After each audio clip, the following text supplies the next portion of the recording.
Hi and welcome back to another video of jPlay. I am Marcus and today I will start my playthrough series of Privateer. I backed Privateer on Kickstarter. I really cannot remember when, but it was definitely a couple of years ago. At some point in time I really thought my money was gone, but to my surprise they really kept their promise and delivered this game. And today I will start a playthrough of a 4-player game. Actually, I'm not quite sure if I will do a full playthrough of this game. I really have to see how things turn out, but maybe I will really play it until the bitter end. What's definitely important to mention is that I will play this game with the Corsair expansion here. Because the combat rules of the base game are pretty much, useless. They're really very simple. Reminds me of Talisman, but of course I like Talisman a lot, but I would not expect this simplicity in a modern game like this. So I'm pretty happy that I also received this expansion here, which makes some of those upgrades meaningful in the end. I already prepared everything for a 4-player game. I think this is really the minimum amount of players that you should play this game with, and I also using the official variant that I mentioned in the rules to basically lock down those two ports here, Caracas and San Juan, because this way there is definitely much more player interaction that way. And this is what this game is all about. Be mean to each other and really seek your own fortune, and be the only one to win this game by being the first to get 20 of those infamy points. Whoever of the players reaches this magical number here immediately wins the game. There are some ways how you can lower the amount of infamy points you need in order to win this game by those, I think, map fragments here. So for example, if you get one of those map fragments, you only need 19 infamy points, but I think I will come to that once we draw the appropriate card. Maybe it's really important to mention how you gain those infamy points. And the main way to gain those infamy points is by upgrading your ship. With every point of upgrade you apply to your ship, you will gain 1 point of infamy. So if you go from this stage to this stage with your hull, you gain 1 infamy point right away. There are some cards in the game which also helps you to gain some infamy points, but I think really easily 95% of those infamy points come by those upgrades, and normally you gain those upgrades by just spending some money. There are also other ways to do that, but that's the main way how you do that.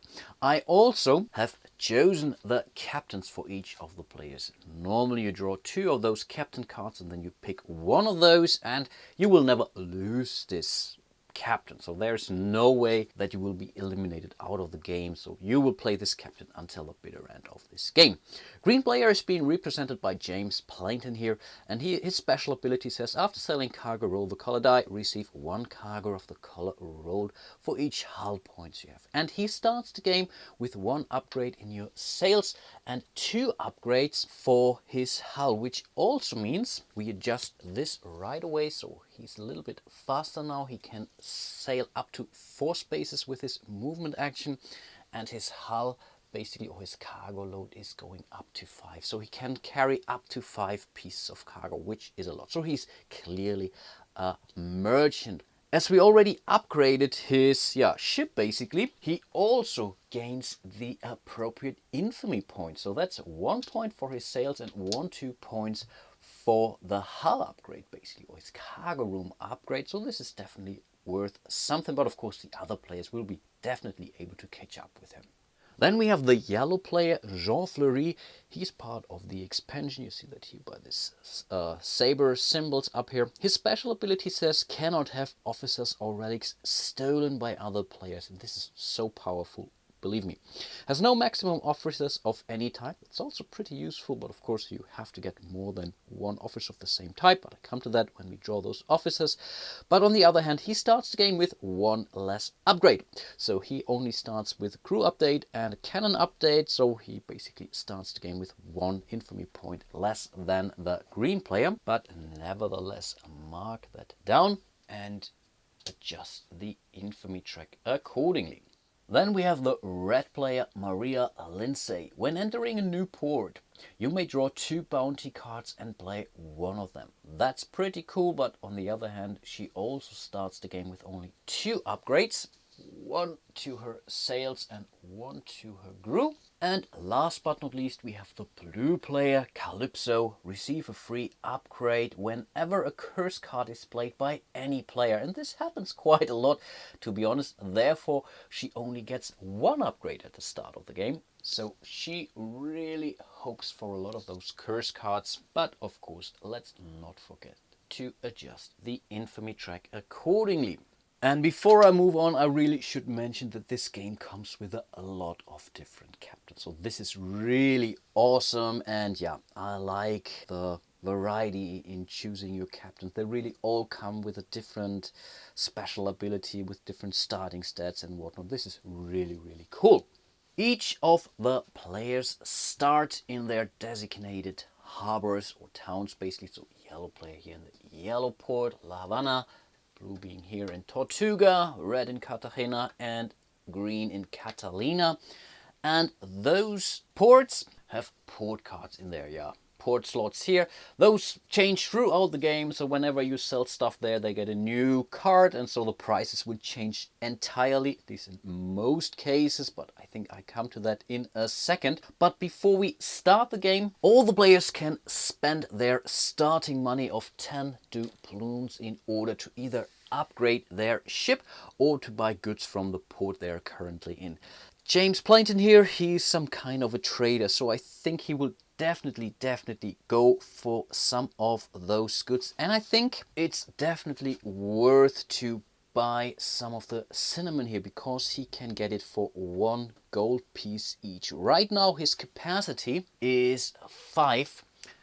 He could upgrade to the next level, but this would cost him 6 gold doubloons. Then he would only have 4 available. So I think he's not doing this. So instead, I think he will upgrade his cannons, and therefore he will pay 2 pieces of gold to the next level. And he might also consider upgrading his crew. Yeah, let's do that as well. So that's in total 4 gold doubloons he has to pay. So you see the upgrade cost, that's pretty much printed on the bottom of the player card here. He still has 6 gold pieces left, and I think for 5 he will go for 5 units of cinnamon, and therefore he's down to only 1 doubloon. Normally you would put these in this nice little bag here. Those are really pretty nice, but as I'm playing alone, it doesn't really matter, so I will keep the gold right next to the captain card, and the same would be true for the goods he's carrying. So he's now carrying 5 pieces or units of cinnamon. And we must not forget to adjust the infamy track for the green player 1-2, because he got 2 additional upgrades. Next would be Jean Fleury, and I think he will definitely also upgrade his hull. That's 2 points of gold, then 2 more for his sails, and I think he will go for a 3rd upgrade for his cannons to level 2 basically, and those are 8 doubloons he has to pay. He also starts the game with 10, so he gets 2 back, but he upgraded his ship 3 times now, and therefore he gains 1, 2, 3 points of infamy. I think Maria wants to do pretty much the same, so she will upgrade those 2 basically to the next level. This is 4 pieces of gold, and I think as she will be dealing with a lot more bounty cards, I think she will upgrade her crew ability, because those crew, let's say, upgrades or stages of upgrades will help you to deal with some of those bounty cards here. In total, these were also 8 points worth of gold. She upgraded 3 of her stages, so she also gets 1, 2, 3 infamy points. Last but not least, it's Calypso, and yeah, she gets a lot of upgrades for free if the right cards will be drawn. So I'm not 100% sure if she, yeah, I think she should. No, I think she should. So she will upgrade 1, 2, 3 here as well. Those are only 6 points. Or she could spend 4 of those to catch up. Why not? Yeah, let's catch up. So those were 6 pieces of gold. These are 4 more for her cannon, so all her starting gold is gone, which is not really a problem, I guess. But this gives her 1, 2, 3, 4 points of infamy. So they're all on the same score basically, but I think they will all play pretty differently because of their special abilities. I think now we can basically jump right into the action. Green will go first, and the first thing you do is to draw a so-called bounty card, and there are really a lot of different bounty cards. So let's see what he got. And here we see the first mandate, Condemn. Place a condemn on an opponent of your choice. Whenever this player is plundered by another player, both you and the plundering player receives 1 piece of gold for each point of infamy the condemned player has. This is really great. Also a card from the expansion here. Whew, to be honest, I'm not quite sure who to play this on. I think I want to play this on Maria, because right now her cannon strength is pretty much the lowest on the board. So I will put my green token on that mandate here so everyone knows that this belongs to the green player. And yeah, we just have to remember that that's pretty much it for the bounty phase. And now green wants to move. As he currently has 5 units of cinnamon in his hold, I think he wants to travel either to Cartagena or to Tortuga. So he needs a lot of turns to get there, but it's still worth it. So he can really, yeah, get 5 times out of his investment if he goes to Tortuga. But of course it's really risky because the other players might try to intercept him. But I think I will do it anyway. So let's just move up to his speed of 4, because this has a sail value of 4. So he will move 1, 2, 3, 4 spaces ahead, and that's pretty much it already for him. And we can jump over to the yellow player, Jean Fleury. He will draw his bounty card. Let's see what we get. And he has a fortune card, the Hurricane. All players roll the number die and add their crew value. And this is what I told you, a lot of those cards really have to do with your crew players. All players who roll lower than you become plundered. The plundered goods are returned to the bank. Okay, that's pretty cool. So let's roll some dice. Finally, yeah. First of all, let's set the reference. He has a crew value of only 1. We will add the die to that. That's only a 3. Ah, that really stinks, because all the other players who roll lower than you become plundered.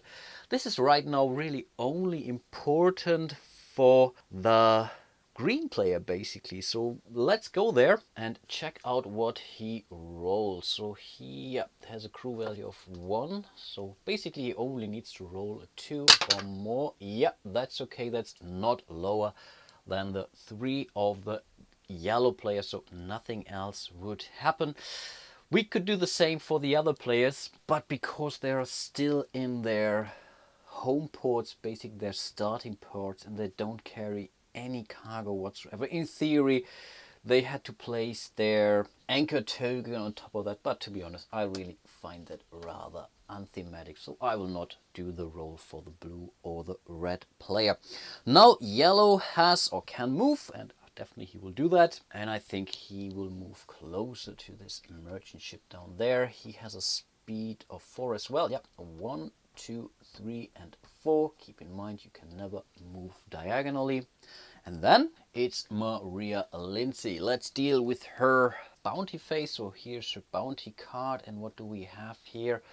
A relic, the concertina. Wow, that's awesome. Receive 1 gold for each crew at the beginning of your turn. Of course, the beginning of her turn is already over, but starting with her next turn, she would gain 2 gold pieces for this relic. Wow, this is really, really powerful. And there's no limit of how many relics you can keep, but there are ways to lose those relics.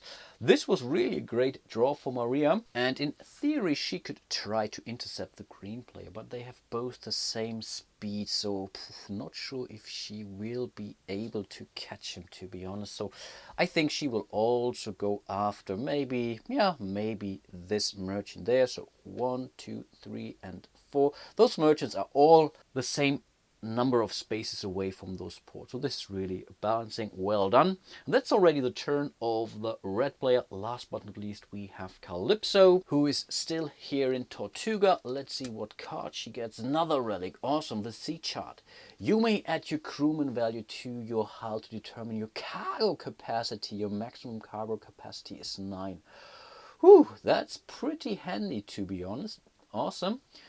Yeah, maybe this would be really cool for the green player, but yeah, nevertheless, we will take it, that's for sure. And yeah, maybe for her it could be worth to try to intercept the green player. So she will move in that direction here anyway, so either she will get the merchant here or maybe get the green player, but let's move there. 1, 2, 3 and 4. And that's pretty much the first round already. I think in this video I will do one more before I call it a day. And so we move over to the green player. So let's see what he gets.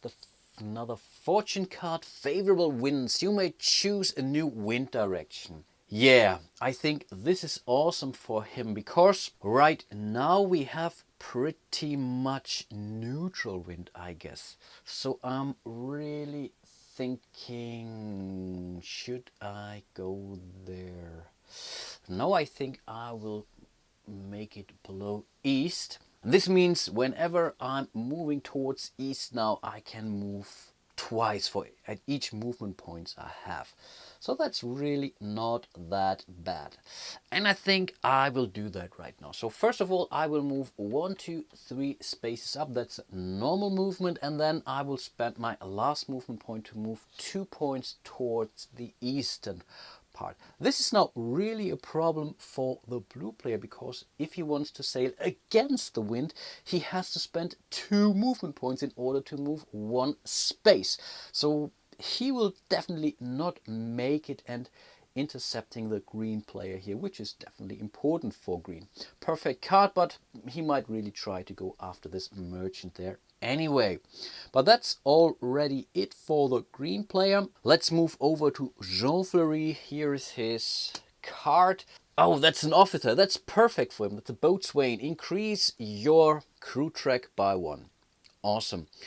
And his special ability says he could gain another boatswain. Normally you can only have 1 officer of each kind in your crew, but yeah, this doesn't count for the yellow player here, but nevertheless he's allowed to increase his crew track here. This means he gets another point of infamy, and he's just still in the 1-star region of this infamy track. Whenever he now gets 1 point more of infamy, he would be in the 2-star region. This means that your enemies will be much tougher to deal with. So right now that's really perfect for him. But of course, if you also lose this officer, he would also lose that point, of course.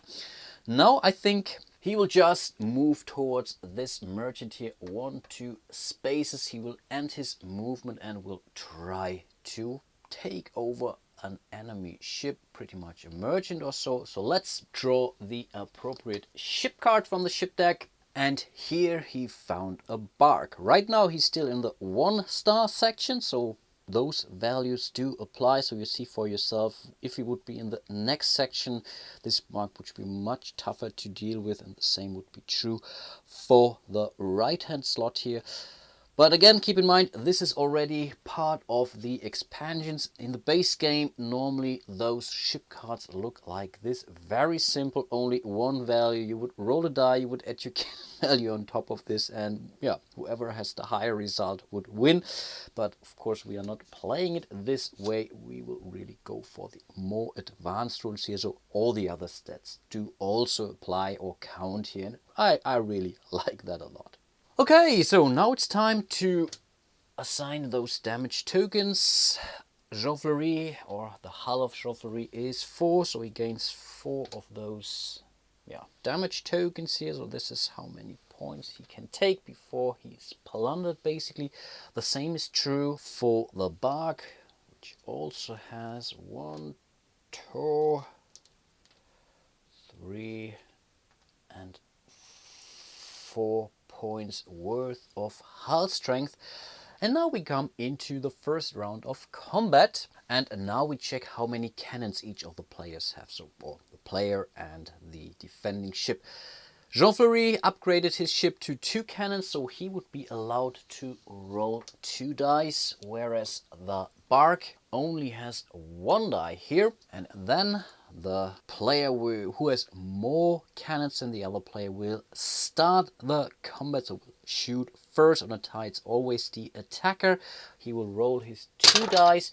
We will add the group points to each of the dice. So he has a group point value of 2, so that's 7, that's 4. And each result that is higher than the sail value of the target is basically a hit. So we have a 7 and a 4.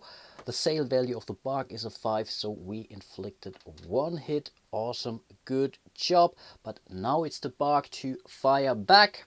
So let's roll the die here. They will add a 0 to that value, and the target is a 4. So that's 3 plus 0, it's 3 it is. And the sail value of Jean-Fleury is a 4, so this was definitely a miss. Let's move into the next round of combat. You see, it's pretty quick. And to be honest, I nearly prefer this combat system over the combat system of Merchant and Marauders, which can feel a little bit clunky from time to time. But of course, I'm a big fan of Merchant and Marauders myself. Let's roll for our 2 cannons. That's definitely a miss. What a pity.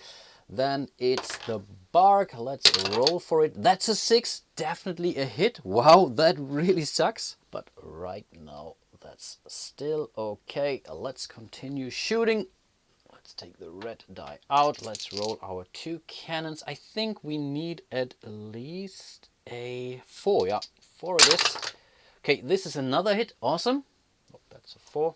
Sorry if you cannot see this. So slowly the bark is going down. The bark will hit back. Again, we are definitely looking for a 5 or more. No, that's not a hit. Next combat round again. Jean-Fleury. Again, we are looking for 4. Yep, 4 is it enough. Another hit. Awesome. I will just mark it down here.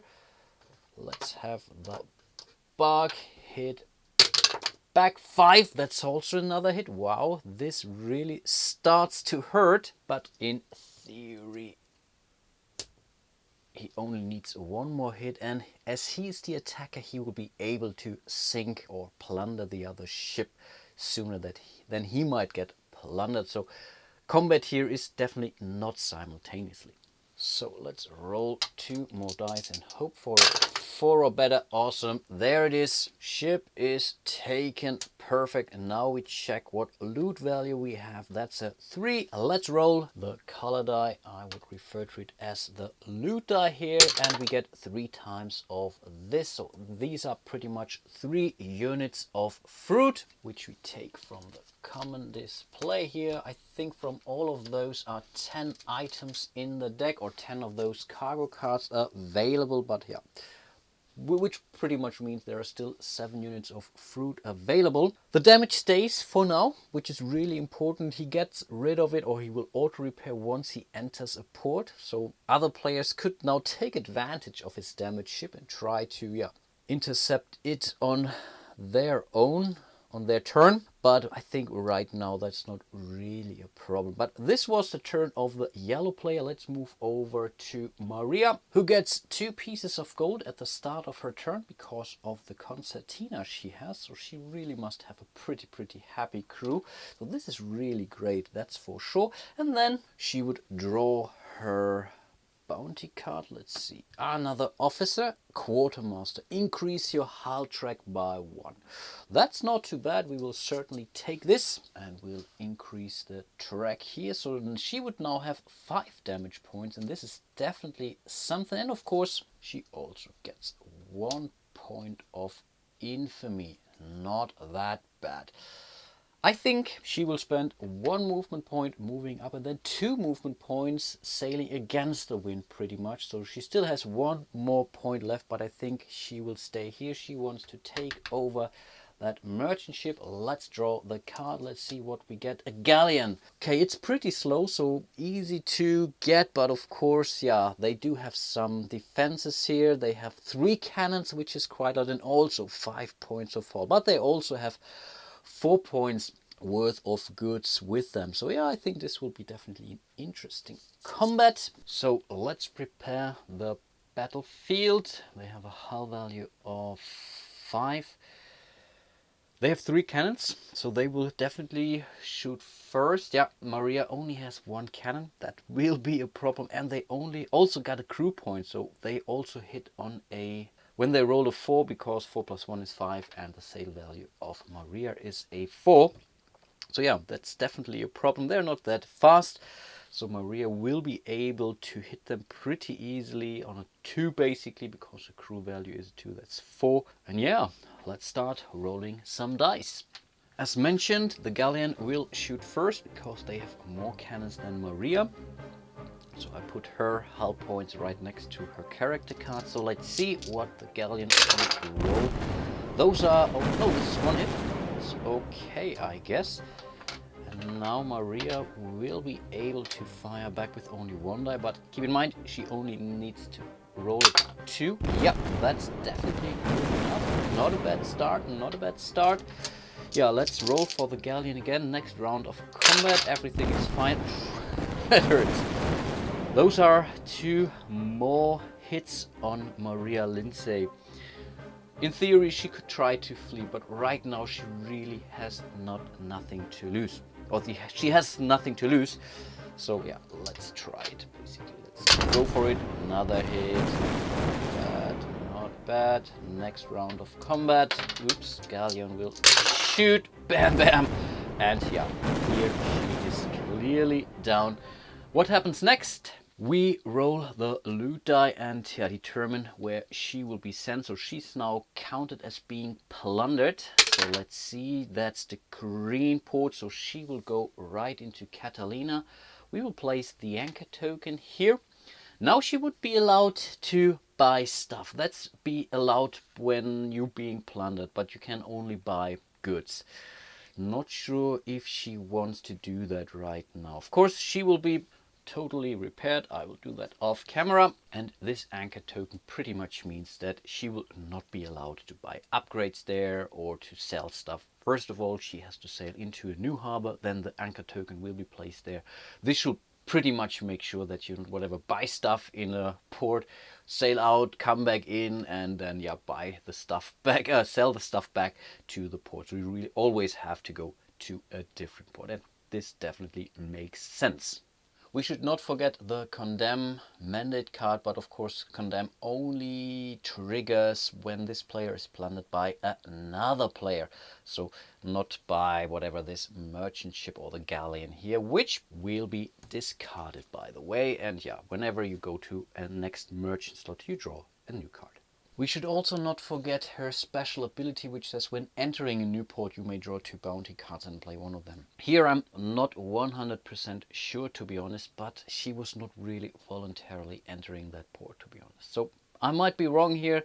Maybe she would be allowed to draw 2 bounty cards and pick 1 of them, but in this case I will play it basically thematically correct. Just whatever heavily wounded and heavily damaged ship. So I think in this case she will not be allowed to draw those 2 bounty cards. Then it's Calypso. Let's draw her bounty card. Another mandate. Tariff. Place a tariff on a cargo of your choice. Whenever any opponent sells this cargo, you receive 1 back of the total sale value. That's not too bad, so let's check out those decks, but I think it's Cinnamon that's most important, and we know for a fact that the green player has bought some Cinnamon, so it's most likely that he's going to sell that anytime soon. Also, let's place that tariff next to Cinnamon here, and yeah, whenever someone is selling this, she gains some gold for that. Not too bad. Now for her turn, and because of the wind, she will not be able to intercept the green player right now. She could try and whatever lock the way, but he will move through her anyway. So I think in this case, she will just use her 4 movement points to move 1-2 spaces. Remember, she's sailing against the wind. And then she would draw a ship card. And what do we have here? A frigate. Woo! That's also a pretty nasty one. 4 cannons! Are you kidding me? Oh man, she's not really lucky. So again, let's prepare the battlefield. Good thing is it's also relatively slow, but it also has only 3 goods basically and 4 cannons, and also would add 1 group point to the value. This will definitely be a tough fight as well. Let's have a quick look at her stats. Good thing is she has 2 cannons. Maria only had 1, but of course the frigate also has 1 cannon more, so I'm not sure this will really help her. Apart from that, it's pretty much, no, it's not. She only has 1 group point, which she can add. So she definitely has to roll a 3 in order to be successful. Okay, let's see how well she shoots. Unfortunately, the frigate will shoot first because it has more cannons. So let's see. The frigate needs a 4, yeah, just like the galleon. Okay, that's 1 hit. That's okay, I guess, and she can inflict 2 hits per round, so she needs to roll a 3, so the odds are on her side. That's only 1 hit. That's not good enough. I'm pretty sure that's not good enough, but she also doesn't really have, let's say, need to try to flee from the battle because she really doesn't have much to lose. So let's keep on rolling. Bam, bam, bam. Okay, those were 3 hits. Calypso also being plundered by this evil frigate. So again, let's roll this loot die here. Oh, she's also sent to Catalina. So let's quickly do that. That's not a problem. That's totally allowed. You're not allowed to fight in a port, by the way. We also have to place the anchor token. But apart from that, that's pretty much the end of her turn and also the end of the round. And I think I will end my playthrough for today. I really hope you're enjoying it so far. I also hope I haven't made too many mistakes. If you know the game better than I do, please let me know what you think. If I should have allowed Maria to draw her 2 bounty cards and choose one. I still think it's not allowed, but yeah, convince me otherwise. And yeah, hope to see you in one of my other videos, probably the next episode of my playthrough of Privateer here, which is a game I actually like a lot, to be honest. And yeah, hope to see you soon, and until then, bye bye.